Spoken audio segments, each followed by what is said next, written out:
So, ito pa ang sistema, mga kababayan. Allegedly, nung namatay itong taong ito, nataranta ang mga hindi nila alam kung anong gagawin nila kasi hindi nila mako-cover up dito kung ito ay totoo. 7 hours after the death nitong taong ito, tsaka na lang daw nila, di o mano, ni-report sa authority. Kasi hindi nila pwedeng pagtakpan.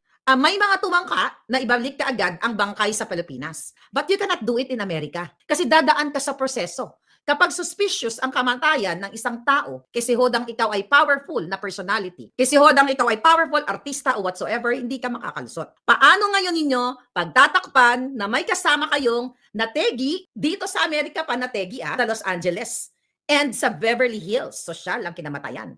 At least, namatay ka sa Beverly Hills. Saan ka namatay? Ay, hindi ka na pa napakakasagot. Saan namatay yung friend mo? Doon sa Beverly Hills. Kung ito ay allegedly 7 hours na report, ang kanyang kamatayan, may mga titignan na anggulo ang authority. Pwedeng nag-obstruction of justice, tampering, pagtatakpan mo, baka gusto nilang sabihin inatake sa puso. For sure, baka yun kung sa Pilipinas kasi pwede nilang palabasin na inatake sa puso o na ganito na ganyan kasi nababayaran lahat ng kapulisan. Pero dito sa Amerika, mga palangga, hindi mo pwedeng harangan o hindi mo pwedeng i-cover up yung pagkamatay ng isang tao kasi mananagot ka. Kaya I hope managot si Lisa Tanas dito dahil kasama niya ito.